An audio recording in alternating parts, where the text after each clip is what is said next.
Sunrise and sunset, promise and fulfillment, birth and death. The whole drama of life is written in the sands of time.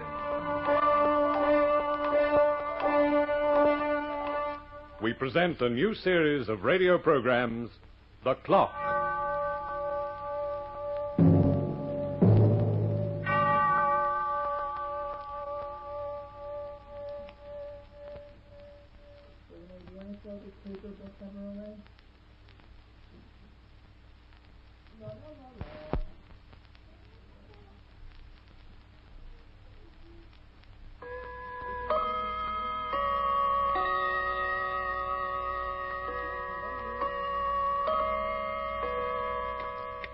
City people are gregarious by nature, and they feel more at home in a crowd.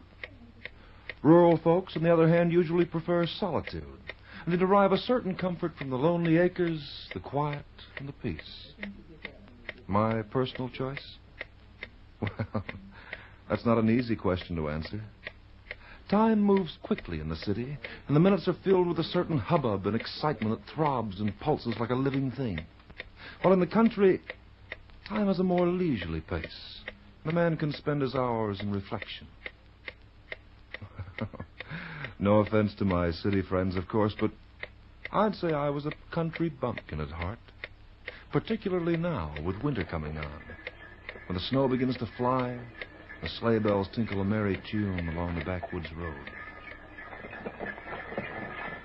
Miss Hobson's house is just round the bend, about half a mile up the road. Do you know her, Mr. Kirby? Miss Hobson? I reckon I do. We've both been living in these parts for quite a spell. I haven't seen my aunt in over a year. She was Mother's favorite sister. Oh, an awful lot of fun. You go to spend some time here? I've been invited for several weeks. Oh, over the holidays, eh? That's right. Yeah, seems to me your aunt ought to be mighty happy to have a cheerful young gal like you around for a while. It's kind of lonely way up here in the woods. I suppose it does. And your aunt ain't been coming to town as much as she used to. Fact the matter is, I thought the house was closed. Really? Yeah, ain't seen Miss Hobson in so many months, I figured maybe she'd gone away. Then I heard she'd gotten sick, and she went somewhere to the hospital. No. Well, them things happen. I'm sure she must be all right now, or she wouldn't have invited me. Do you know what was wrong with her? No, I couldn't say, miss, but at least she come back. What do you mean, at least she came back?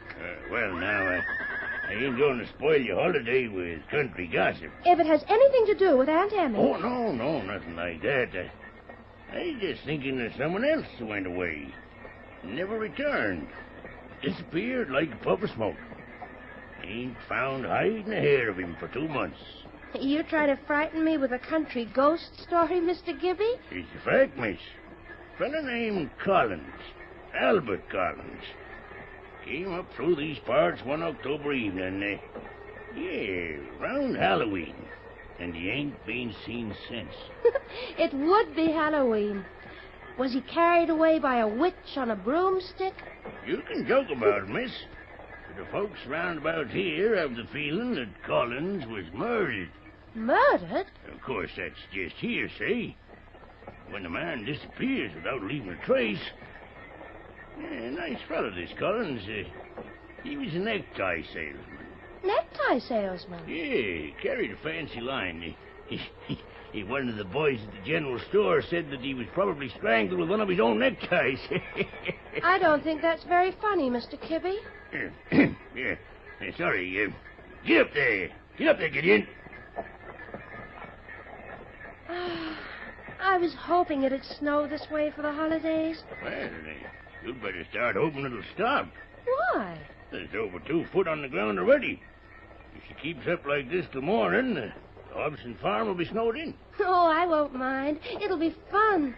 What could be more romantic than a snowdrift in front of the door and a roaring fire? Yeah, I guess Miss Hobson's put in enough supplies. She's been caught in a blizzard before. Water, Gideon, water! What are you stopping here for? The house is behind them trees, over yonder. Oh, yes, I see it. Can't go no further in the snow. Reckon you'll have to walk from here. Well, good thing I brought my galoshes. Oh, this is grand. What do I owe you? 50 cents, miss. Here, keep the change. Thank you kindly. Hello there. Who's that? Don't rightly know. Looking for someone? Yeah, I'm going to Miss Hobson's house. I'm Sid, a hired hand. Then give the young lady a lift for them bags. I said I'm Miss Hobson's hired hand, not hers. Oh, never mind. I'll carry them myself. I'll take one of them. Yeah, that's decent of you. Well, so long, young lady. Have a good time for yourself. Thank you. Get up, Gideon, get up. Well, I guess we'd better go. You sure you got the right place? Of course. I'm Miss Hobson's niece. She invited me up. Well, you ain't expected. What? I said she doesn't know you're coming. But she invited me. That's news to me. Would you mind picking up that bag and leading the way? Suit yourself. All I know is that she don't know you're coming. I only hope she don't get mad. Miss Hobson. What is it, Sid? Looks like you got company. Lucy! Hello, Aunt Emmy. Oh, this is a pleasant surprise. Surprise? I guess I better get some more wood for the fire. Why didn't you tell me you were coming? Aunt Emmy, what's he looking at? All right, Sid. Get your wood. Yes, ma'am. He's not very pleasant, is he? Sid? Oh, he means no harm. He works hard, but only for me. He's handy to have around, even though his disposition isn't very good. Oh, sit down, Lucy, and tell me how you've been. Oh, I've been fine. I haven't seen or heard from you in over a year. Where have you been keeping yourself? I was just going to ask you the same question. I heard you were ill, Aunt Emmy. Oh, it wasn't serious. I need to rest more than anything else. I left the hospital just 2 days ago. What was the matter with you? It was mental more than anything else. Mental? Well, I mean, it was mostly in my imagination. Oh, but let's not talk about that now. I'll show you to your room, Lucy. Come with me. All right. Oh, you've got such a pretty place here, Aunt Emmy. It's so warm and comfortable. We don't depend on just a fire for our heat, Lucy. I have a modern furnace in the cellar, you know. Sid said he keeps it hot enough to fry a man alive. What did you say? Why, nothing. What's the trouble, Lucy? You look rather nervous. Oh, I guess I'm just a little tired, that's all. It's been a long trip. Yes.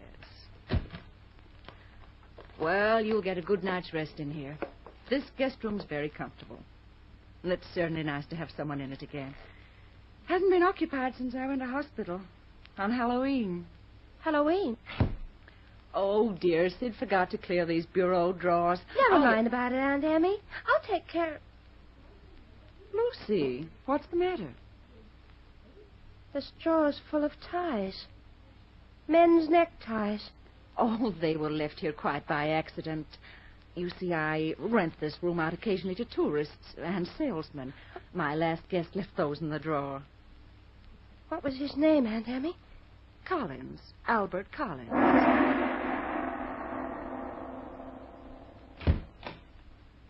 Why, Lucy, I thought you'd gone to bed. I couldn't sleep, Aunt Emmy. You're not ill. No, just restless. Well, sit down and keep me company. Aunt Emmy? Yes, dear?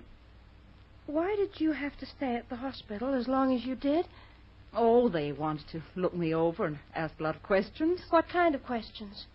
I can hardly remember. Would you like some hot coffee, Lucy? Oh, no. I've just made some. It should be ready by now. Excuse me. Oh, I'll answer, Aunt Emmy. Hello? State police calling. State police? Yes, we're issuing a warning to all residents of Colville. A woman inmate at the state hospital for the insane has escaped. She's in this vicinity and she may be dangerous. paranoid type. Be sure and... Hello? Who was it, Lucy? Aunt Emmy. Who called just now? I mean, I'm not sure. Something happened to the phone. The phone? Let me have it. That's odd. Oh, well, the heavy snowfall must have pulled the wires down. It's happened before. Can we fix it? Not before morning. Are you sure you don't know who it was who called, Lucy? Quite sure. I think you'd better go to bed. To bed? You look so tired, Lucy. Oh, I'm all right, Aunt Emmy. I'd rather not sleep in there alone. Would you like to sleep with me in my room? No. Lucy. Oh, I'm sorry. I'm just not tired, that's all. Please don't coax me. Besides, it's still early. Well, I think I'll go down to the cellar and bank the furnace fire. But it's so warm in here right now. No, I like a real hot fire. But what about Sid? Doesn't he do that? He's probably gone to bed. I won't disturb him. Well, do you want me to go with you, Aunt Emmy? No, I'll manage alone. Somehow I manage to do almost anything alone.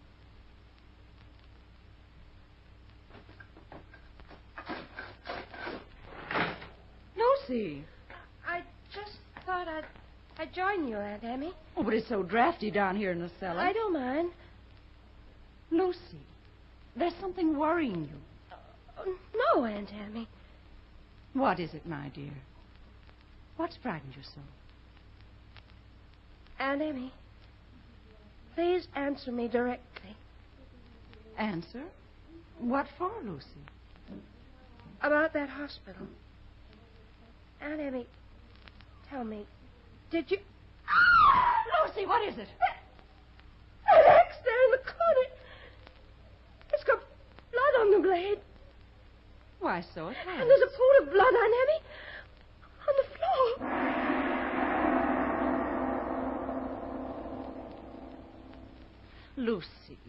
Lucy, dear. It's Aunt Emmy. What happened? Oh, you fainted, Lucy. I carried you up here.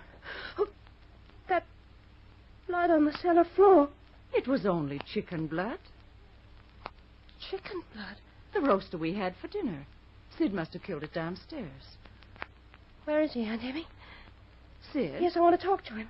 What on earth? Let me go, Aunt Emmy. Lucy, Where is his room? Oh, over there across the hall. Sid. Doesn't he answer? Sid! Just a moment, Lucy. Why, he's gone. Gone? Oh, his bed hasn't been slept in. I can't imagine. He may be in the wool shed. Oh, not in this weather. No, he's gone. And I had such faith in Sid. I didn't think he'd desert me. Could he have walked out through the snow? It may not be so deep.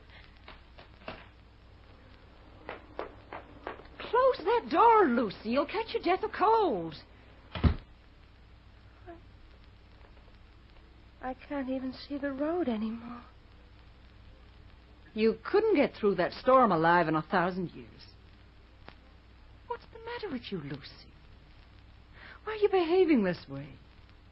What did you want with Sid? Nothing. Anymore. We don't need a man around. We're perfectly safe. No one will disturb us here, Lucy. We'll spend the night alone. Just the two of us.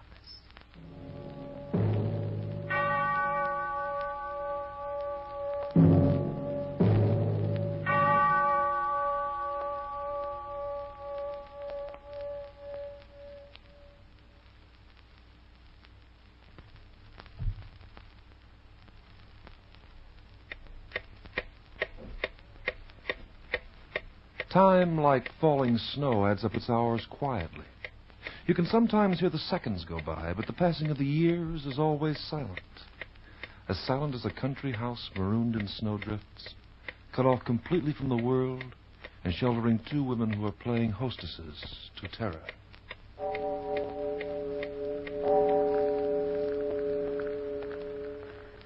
It's 2:00 in the morning, Lucy. I heard the chimes. Shall I put another log on the fire? If you like. You're very strong, Aunt Emmy. I always have been. You carried me up the stairs from the cellar like you would have carried a baby.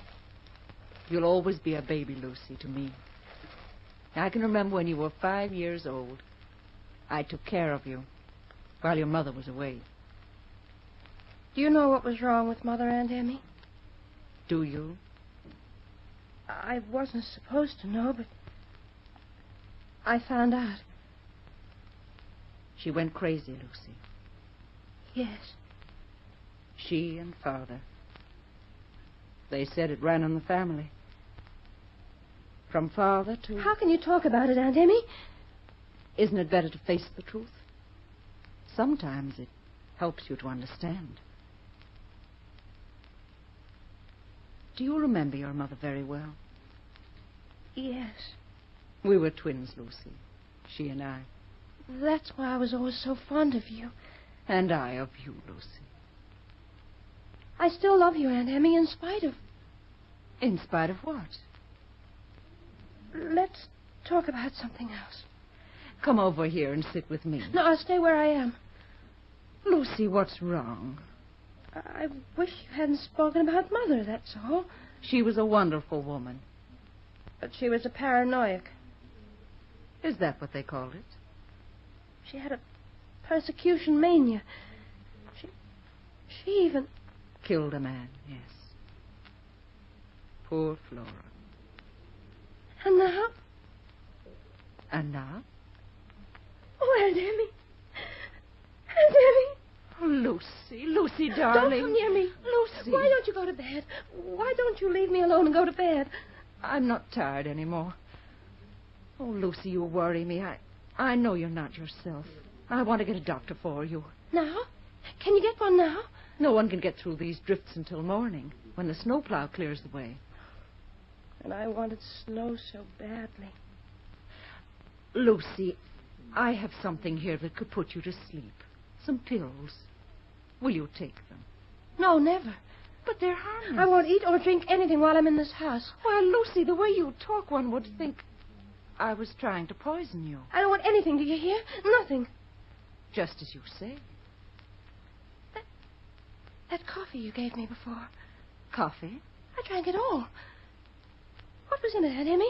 What did you put in it? Nothing, Lucy, nothing at all. How do I know? You know because I'm telling you. And I always tell the truth. Oh, yes. Yes, of course you do. I'm sorry, Aunt Emmy. I apologize. That's quite all right. I apologize for everything I've said tonight. Don't pay any attention to it, please. I've been overworked and nervous. Please forgive me. Of course, I understand, my dear. Aunt Emmy. Yes? Why is it so warm in here? I told you before we keep the furnace hot. But it's so warm, it's uncomfortable. It's getting almost hard to breathe. That's just your imagination. Let me go down to the cellar and have a look. Stay where you are, Lucy. Why? Is there something you don't want me to see? Whatever do you mean? I mean inside that furnace. There's nothing inside there but embers. I don't believe you. Lucy. You're burning something down there. That's why you raked those coals yourself. You're burning something. Lucy, be quiet. I'm being very silly, aren't I? Very. You wouldn't hurt me, would you, Aunt Emmy? Oh, never. Aunt Emmy, you always said you loved me. You still do, don't you? More than anything else in the world, Lucy. Then let me go. Let me leave here, please. In this storm. I don't care about the storm. I'm getting out. Lucy. Let me go. Let me go. Be quiet. Be quiet, you hear? Oh, all right, Aunt Emmy. I'll be quiet. But please let me go. Sit down where you were, Lucy. And relax. All right. You'll get sleepy soon. Then you can go to bed. No, I want to stay up all night. I don't want to sleep, Aunt Emmy. You don't have to, providing you're quiet. That fire seemed to be dying out.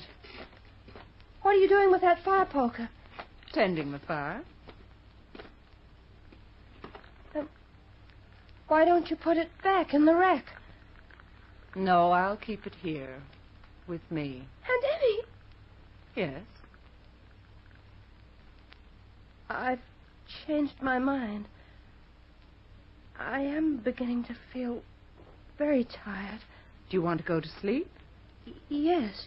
Good, I'll see you at your room. Don't bother. I'll go alone. Oh, nonsense. I'll go with you. And I'll tuck you in. There, you'll be comfortable in here. It's still so warm. I'm going to open those shutters. Why won't they open? They're locked from the outside, Lucy. Why? Because of the storm. That isn't the reason. If you open those shutters, Lucy, the snow will come in. Now, I don't want you to catch pneumonia. Aunt Emmy, I demand that you open those shutters. No, Lucy. You'll sleep with them closed tonight. Good night, my dear. Good night. Pleasant dreams.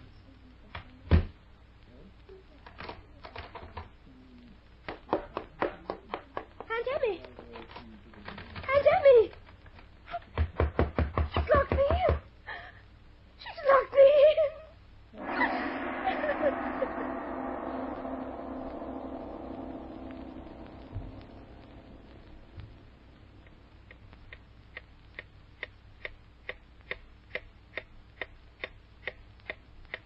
Time moves on. I wonder what the clock holds for Lucy.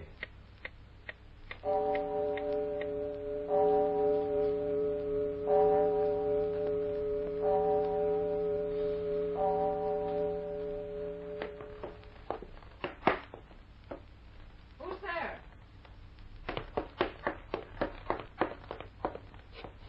Is that you, Lucy?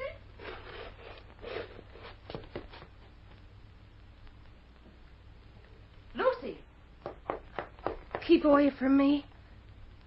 What are you doing with that kitchen knife? You're not going to kill me, do you hear? Kill you? You took the fire poker when you went to bed and you locked me in. Oh, did I? It must have been an accident. It was no accident. You deliberately locked me inside my room. What did you plan to do, Aunt Emmy? Strangle me in my sleep? Lucy, how But I got could out. you? Yes, I got out. There was a screwdriver in the drawer. It took me 3 hours to get that lock off, but I got out. I'm sorry How did you about plan that. to get rid of me? The way you got rid of Albert Collins? Collins? You killed him. That's why he's been missing. You killed him and burned him in that furnace. Give me that knife, Lucy. And last night you killed Sid. Lucy, don't deny it. I saw the axe and the pool of blood. Chicken blood. Do you think I was a child? Do you expect me to believe that? I said, give me that knife. You put Sid in the furnace, and that's why the house was so hot. You burned him, Aunt Emmy, but you're not going to do the same to me. You're wrong about Collins, Lucy. He may have disappeared, but I have nothing to do with it. I explained that satisfactorily to the police. The way you were going to explain Sid's death and mine? No, Lucy. You won't kill me because I'll kill you first with this knife. Now, Aunt Emmy, now. I'll kill you. Do you hear? I'll kill you. Lucy. Lucy, stop it. Here she is, Doctor. Here she is. Aunt Emmy's insane, completely insane, like my mother was. But I'm going to kill her. It's all right, Lucy. Everything's all right now. Yeah? You're perfectly safe Oh. with me. Safe? Give me the knife, Lucy. The knife? That's a good girl. Thank heaven. Sid got through to you in time. Yes, he just made it, Miss Hobson. And we got the snowplow to clear the way for us up the road. Thank heaven for that. When did you find out, Miss Hobson? As soon as she walked in here. She didn't realize that I knew where she'd been for the past 12 months. Lucy, Yes, Doctor? we go back to the hospital now? Yes, Doctor. Goodbye, Aunt Emmy. Goodbye, Lucy, darling. It's been a pleasant holiday. A very pleasant holiday. I've had a most enjoyable time. And I'll remember you to Mother.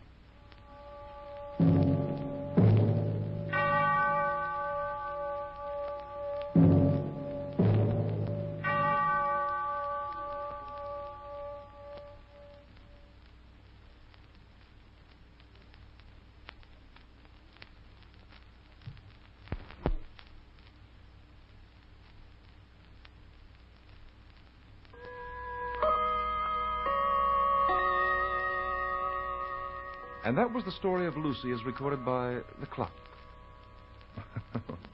What was I saying about the country before? The quiet, the peace. Apparently the city is much less wearing on the nerves, but be that as it may, I'm still a rural booster deep inside. I love the rolling hills and valleys, but most of all I like the people. They treat me well. They make the most of me, from sunrise when the chores begin to sunset when the fire is lighted on the hearth and the family settle down for a well-earned rest. And on Sunday, I put on my Sabbath best and roost high up on the steeple of the church. No elegance up there. No chromium-plated grandeur of the city towers. Just a rustic simplicity. A good place to spend my time. The Clock will be heard again next week, same time, same station. It was written by Lawrence Klee, and Hart McGuire narrated as the Clock. As Lucy, you heard Coralie Neville. As Emmy, Lynn Murphy. Others were Tom Farley, Ken Wayne, and John Tate.